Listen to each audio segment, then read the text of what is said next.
नमस्कार विद्यार्थी मित्रांनो, हे दोन मुद्दे मी तुम्हाला आजच्या या व्हिडिओमध्ये समजून सांगणार आहे। एक पहिला मुद्दा म्हणजे जर पदोन्नती केली तर शिक्षण अधिकारीच येणार गोत्यात, आणि दुसरा मुद्दा म्हणजे शिक्षक भरतीमध्ये पदसंख्या भविष्यामध्ये भरली जाईल का, याबद्दलच सविस्तर चर्चा आपण आजच्या या व्हिडिओमध्ये करणार आहोत।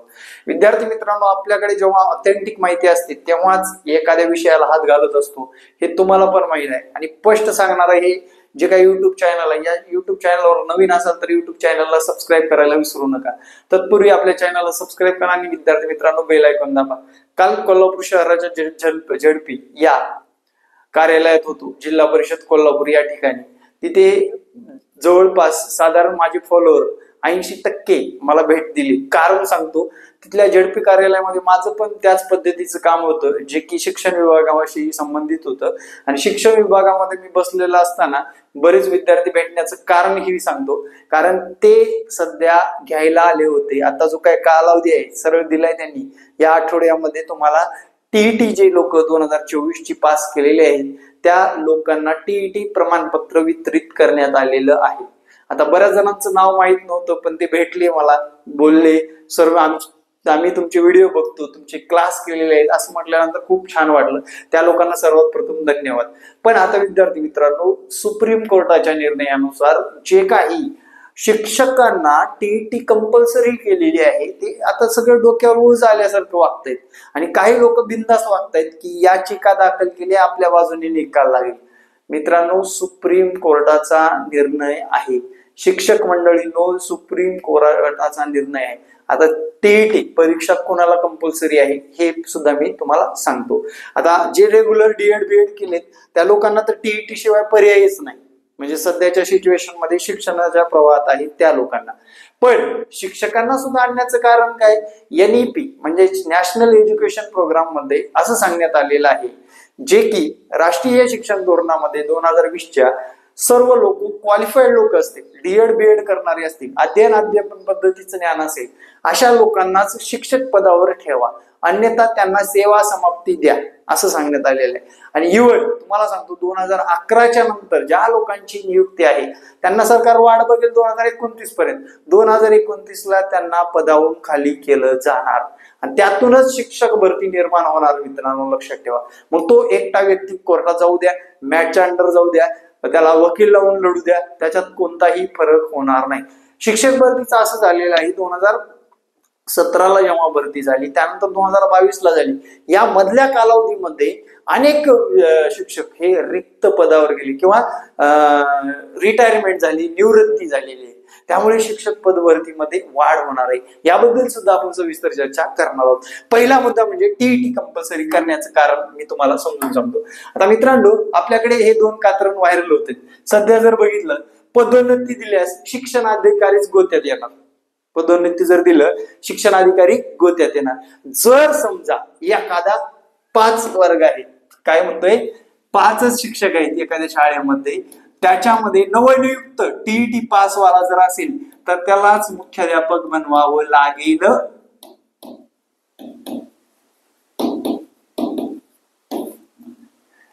त्या एचएम हेडमास्टर कोण असेल, 5 व्यक्तीमधला नवनियुक्त असलेला टीचर असेल, समजा 3 वर्ष कंप्लीट करून शिक्षण सेवक कंप्लीट केलेला जर टीचर असेल, त्याला मुख्याध्यापक करतील, त्याच्या अंडर सर्व पॉवर येईल या शाळेची। हे आपल्या तरुणाईसाठी खूप महत्वाची गोष्ट आहे। दुसरा मुद्दा त्याने काय सांगितलं बघा, सर्वोच्च न्यायालयाच्या केवळ शिक्षक होण्यासाठी टीईटी अर्थात शिक्षक पात्रता परीक्षा बंधनकारक केली नाही, तर पदोन्नतीसाठी ही टीईटी अनिवार्य केली आहे। त्यामुळे यापुढे ज्या शिक्षकांना पदोन्नती पाहिजे असेल त्यांना टीईटी पास व्हावे लागेल, नाही तर आयुष्यभर शिक्षक पदावर काम करावे लागेल। बघा मित्र, आयुष्यभर सहाय्यक शिक्षक म्हणून, म्हणजे एचएमला आपण सहाय्य करतो या कारणास्तव आपल्याला त्याच पदावर ठेवलं जाणार आहे। म्हणजे पगारीचा विषय आला, पदोन्नतीचा विषय आला, इव्हन तुम्हाला भविष्यामध्ये काही लोक आता नवीन असतील किंवा 10 वर्ष ड्युटी असेल, तुम्हाला विस्तार अधिकारी होता येतं, बीईओ होता येतं, क्लास 1 अधिकाऱ्यापर्यंत पोहोचता येतं। क्लास 1 अधिकारी पदोन्नती, अंतर्गत पदोन्नती असते मित्रांनो, तिथपर्यंत पोहोचण्यासाठी तुम्हाला महाटीईटी सारख्या पेपर पास होणं गरजेचं आहे, कंपल्सरी आहे। संधी आहे, संधीचं सोनं करा। आणि पुंडे सरांचे क्लास तुम्हाला माहितच आहेत, कसे शिकवतात ते पण माहित आहे. त्यामुळे एक गोष्ट लक्षात ठेवा, आपला नंबर तर आत्ता सेव्ह करा, मला व्हॉट्सअप करा. विद्यार्थी मित्रांनो, पास होण्यापर्यंत मी तुम्हाला पोहोचून देतो. सर कृपया करून, तुमच्याकडे पैसा खूप आहे सर, तुमच्याकडे सेटिंग आहे का असं विचारू नका. कारण सगळा कचरा आत्ताच 2021 पासून ते आतापर्यंत साधारण या 4 वर्षामध्ये शिक्षक म्हणजे विभागातला सगळा कचरा बाहेर काढला आहे मित्रांनो, लक्षात ठेवा. IAS लेवलचे अधिकारी सुद्धा जेल भोगतायत, तुम्हाला पण माहित असेल, नाव सांगायची गरज नाही. कृपया करून तुम्हाला ही परीक्षा अभ्यास करूनच पास करायची, हे माइंडला सांगून ठेवा. आपल्याकडे नोट्स आहेत, रेकॉर्डेड व्हिडिओ आहेत, या सर्व गोष्टी तुम्हाला मिळतील. आणि विद्यार्थी मित्रांनो, मार्गदर्शन सुद्धा उत्कृष्ट दर्जाचं असेल.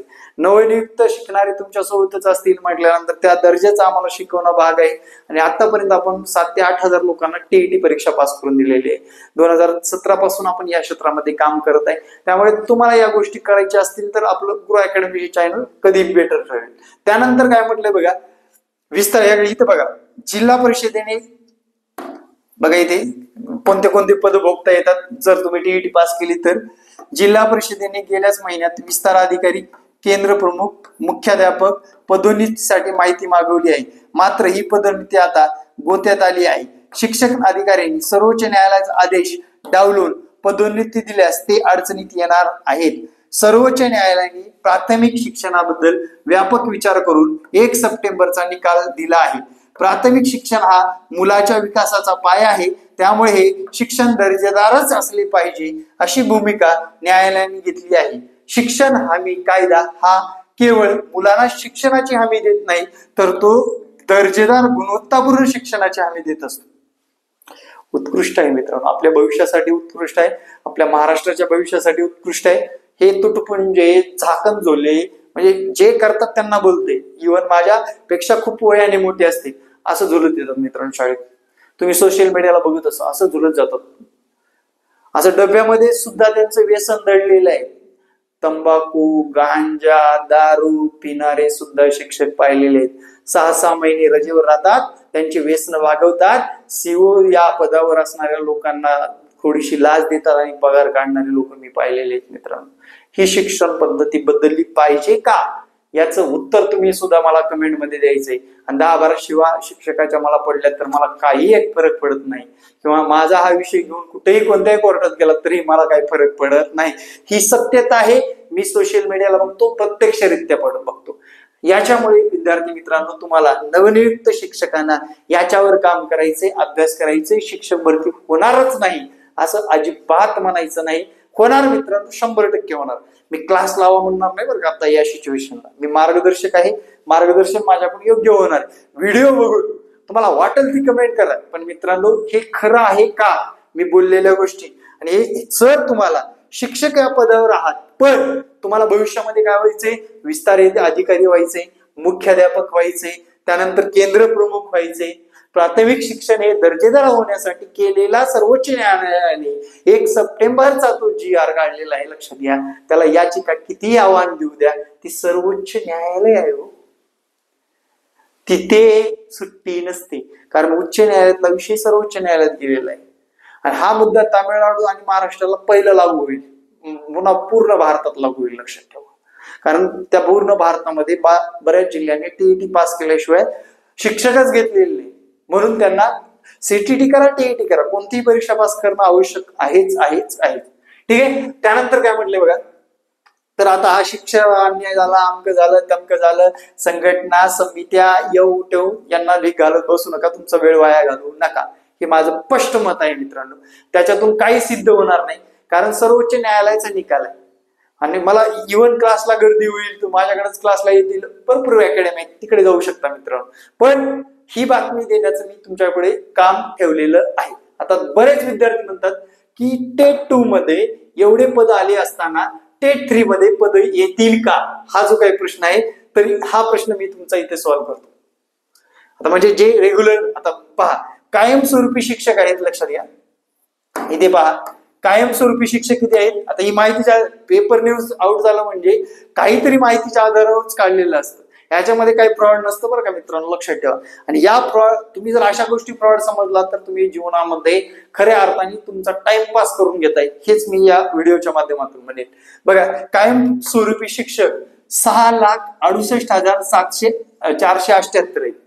कंत्राटी माध्यमातून म्हणजे कंत्राटी पद्धतीवर सध्या परिस्थिती नाही सरकारची, ही शिक्षक भरती सगळीच करण्याची.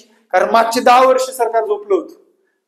काय सरकार झोपलं होतं की शिक्षक भरती केलेली नाही 2017 पासून, जवळपास 2017 पासून ते आतापर्यंत 10 वर्ष पकडून चला, बरोबर. तर त्यांनी आता 2022 मध्ये म्हणजे 23 मध्ये परीक्षा घेतली, 2025 मध्ये परीक्षा घेतली आणि 2026 मध्ये सुद्धा परीक्षा घ्यावी लागणार. फॉर एक्झाम्पल मी मित्रांनो सांगतो, व्हॅकंट पोस्ट कशा व्हायला सध्या जर बघितलं तुमच्या गावाच्या शेजारी, तुमच्या तालुक्याला, तुमच्या जिल्ह्यामध्ये वर्षभरामध्ये, एका वर्षभरामध्ये, फॉर एक्झाम्पल सांगतो बरं का, फक्त लक्ष द्या, 2023 ची आता जी काय भरती झाली त्याच्यानंतर हे जे काही कात्रण फिरते, वर्षभरामध्ये मित्रांनो साधारण एका जिल्ह्यामध्ये 80 लोक तर रिटायर होत असतील. एका जिल्ह्यामध्ये किमान 80 लोक तर रिटायर होत असतील, एक फॉर एक्झाम्पल अवरेज पकडले. मग 2023 नंतरची संच मान्यता नाही, कुठलीच गोष्ट नाही.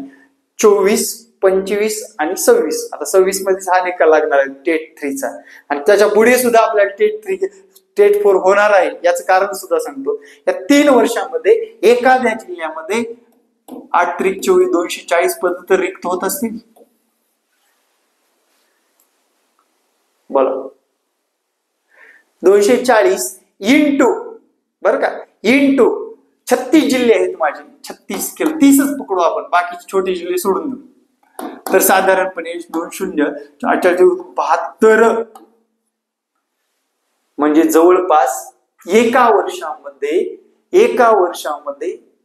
साधारणपणे 8 त्रिक 24, 240 आणि 30 जिल्हे 7,000 8,000 पद रिक्त होत आहेत. एवढे लोक रिटायर होत आहेत. हे छोटा आकडा आहे मित्रांनो, एका वर्षाचा आहे. काय एका वर्षाचा आहे. मग मला सांगा, हे 8,000 लोक जर एका वर्षात रिटायर होत असतील तर जवळपास 3-3, 4-4 वर्ष जर भरत्या झाल्या नाहीत तर मला याचा आकडा वाढलेला दिसेल. हे असाच दिसणार ना. हे कंत्राटी मानधनावर, पार्ट टाइम कंत्राटीवर भरलेली पद जवळपास, आता मी जेव्हा TIT 2 झाली तेव्हा आकडेवारी होती 61,111. किती आकडेवारी होती? 61,111 होती. पण आता जर सिच्युएशन बघितलं, त्यातली 21,000 पदसंख्या भरली त्यांनी जवळपास, त्यातली सुद्धा 4,000 लोकांनी जॉईनच केली नाही. सोयीचं ठरलं नाही, महिला होत्या म्हणून जॉईनच केलं नाही मित्रांनो. जवळपास 16-17 लोकच आता सध्या रुजू नवनियुक्त. आणि अजून पण आकडेवारी येते की जवळपास 75,000, किती 4,000 म्हणजे 71, 4, 75, 75,500 पकडून चला, 75,000 पद रिक्त आहेत. आता सर हे 75,000 टेट 3 मध्ये सगळेच्या सगळे पद भरतील का? अरे सगळे जर पद भरले तर दुसरे विभाग बंद करावे लागतील, पगार देणं शक्य होणार नाही. आणि मूर्खपण आहे, सगळे पद भरा म्हणा इच्छा सुद्धा मूर्खपण आहे. आपण पण एक सुशिक्षित आहोत. वित्त विभागाचा जर विचार केला, जवळपास 15,000 ते 20,000 पदसंख्या येईल मित्रांनो टेट 3 मध्ये. किती? 15,000 ते 20,000. म्हणजे पोलीस भरती सारखं या शिक्षक भरतीचं वातावरण असेल इथून पुढले 10 वर्ष. त्यामुळे तुम्हाला अभ्यास करायची, लक्षात ठेवा. जागा 75,000 भरतील का, वन टाइम भरतील का, आणि भरा म्हणणे किंवा युट्यूबवर 75,000ची भरती निघेल असं म्हणणं सुद्धा चुकीचं आहे. संयुक्तिक विचार करावा लागेल. आता काय होतं ते पण सांगतो. बिंदू नामावली आणि संच मान्यतेनुसार वित्त विभागाची मंजुरी मिळवतात. काय मिळवतात? वित्त विभागाची मंजुरी मिळवतात. वित्त विभागाने जर समजा आम्ही या वर्षामध्ये, या भरतीमध्ये, या टप्प्यामध्ये आम्ही एवढी पदसंख्या भरू शकतो असं वित्त विभाग मंजुरी देतो. वित्त विभाग म्हणजे काय ते सांगतो. वित्त विभाग असा विभाग आहे जिथे पैशाचा व्यवहार म्हणजे पूर्ण भारताचं अर्थव्यवस्था त्या ठिकाणी चालत असते. आणि त्या अर्थव्यवस्थेतून एक मंजुरी मिळते की आम्हाला 15,000 लोक शिक्षक भरती करून घ्यायचे आहेत. ठीक आहे, महाराष्ट्र शासनाची ती मंजुरी वित्त विभागातून मिळाली, त्यानंतर ही पदसंख्येची जाहिरात येईल आणि त्यानंतर भरत्या होतील मित्रांनो. आणि हे प्रमाण आता तुम्ही पाहता गावाखेड्यातून, माझ्या गावातून यावर्षी 4 लोक शिक्षक, चार शिक्षक रिटायर झाले, शेजारच्या गावातून 2 झाले, 6 लोक वन टाइम रिटायर झाले.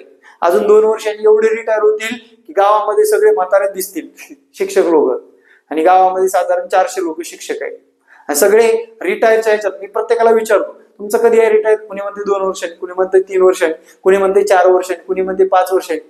ही जर पदसंख्या भरली वन टाइम सगळी, तर मला म्हणायचे डीएड बीएड करणारा कोणताच विद्यार्थी घरी बसणार नाही, सरळ सगळे लागतील खटाखट. आहे तर 2,10,000. आणि हा जर नियम लागू केला, टीईटी वाले 2 वर्षामध्ये तुम्ही तुमचं पद खाली करा असं जर म्हणण्यात आलं, तर मी काय सांगतोय, त्यांना वडवडून आणून शिक्षक उभा करावे लागतील, अशी परिस्थिती निर्माण होईल मित्रांनो. जवळपास 80% शिक्षकांची नोकरी धोक्यात आहे. आणि हे शासन कंत्राटी पद्धत वापरण्याचं कारण म्हणजे, समजा फॉर एक्झाम्पल एक शाळा आहे, त्या शाळेमध्ये 10 शिक्षक आवश्यक आहेत, आवश्यक बरं का, पटसंख्येनुसार. तिथे शासनाने आतापर्यंत 5च दिली. मग हे 5 कुठून आणायचे? या कंत्राटातून आणते. मग मुख्यमंत्री योजना म्हणून एक आलेली आहे, 10,000 पगारात घाशिंग ही योजना आलेली आहे, बरेच लोक लागलेत. पण तेच लोक म्हणतात आम्ही कंत्राट केलं तर आम्हाला परमनंट करा. अरे कसं होणार तुम्ही परमनंट? परीक्षा कशाला जेवायला ठेवलंय काय? ते आता या व्हिडिओच्या माध्यमातून कुणाची मन दुखवली असतील, कृपया करून क्षमस्व. ही सत्य परिस्थिती शिक्षण विभागातली मांडण्याचा प्रयत्न केलेला आहे. आणि आपल्याला कुठलीही गोष्ट स्पष्ट बोलण्याची सवय आहे, त्यामुळे कुणाचं मन दुखवलं असेल तर नक्कीच 10-12 लोकांना शेअर करून ते मन हलकं करा. हे बोलतंय ते खरं आहे का? 10 लोकांपैकी 5 लोकही बोलले तर आपलं सार्थक झालं आणि या व्हिडिओचं सुद्धा सार्थक झालं, हे एवढंच मानतो मी. आणि कोणही, आता तुमचे लहान मुलं आहे, तुम्हाला 2 मुलं आहे, तुमच्या घरात मोठं कुटुंब आहे, ही मित्रांनो स्पर्धा आहे. या स्पर्धेत टिकायचं असेल तर तुमचे मार्क बोलतात, तुमचं कागद बोलतं, तुमचं सर्टिफिकेट बोलतं आणि तुम्ही घेतलेले मार्क बोलत असतात. आणि तुम्हाला ती स्पर्धा जिंकून गव्हर्नमेंट टीचर व्हावी लागणार आहे. त्यामुळे या गोष्टीवर कृपया करून, बारकाईने अभ्यास करून, या गोष्टीवर वेळ न घालवता आपण अभ्यास करावयाचा आहे. तर हा व्हिडिओ कसा वाटला नक्की कमेंट करायला विसरू नका. तुमच्या विविध ग्रुपवर शेअर करा. आणि आपण जे काही स्पष्ट बोललोय याच्यामध्ये कुठलीही खोट काढून दाखवा की सर हे तुमचं खोटं आहे, ते खोटं आहे. म्हणजे ह्या भरत्या होणारच आहे. मी तुम्हाला जे विश्लेषण सांगितलं, जिल्ह्यावाईज एका वर्षात 80, जवळपास 2-3 वर्षांमध्ये 700-800 लोक रिटायर होतील. आणि ते एका वर्षामध्ये महाराष्ट्रात 8 ते 10,000 लोक, 7 ते 10,000 लोक, यातला कुठला तरी मधला आकडा रिटायर होण्याचं प्रमाण सध्या आहे. आणि त्यामुळे विद्यार्थी मित्रांनो, तुम्हाला अभ्यास करणं किती गरजेचं आहे या व्हिडिओच्या माध्यमातून सांगण्याचा प्रयत्न झालेला आहे. आणि मी हे आधी 2022ला पण हे शब्द वापरलेले आहेत, माझे जुने व्हिडिओ जाऊन बघा. आणि भरत्या झाल्या मित्रांनो, आणि आपण जागेवरच आहे. आपण फक्त रडत राहू नाही, परिस्थितीला दोष दे, आपल्या मागचं कुटुंब सांगत बसणे, आपल्याला शक्य नाही त्या गोष्टीकडे आपण आकर्षित होणे, या गोष्टीकडे तुम्ही जात असाल तर कृपया करून स्वतःला रोखा आणि अभ्यास करा आणि येणाऱ्या काळामध्ये परीक्षा पास करा. Thank you very much. जय हिंद, जय महाराष्ट्र. धन्यवाद.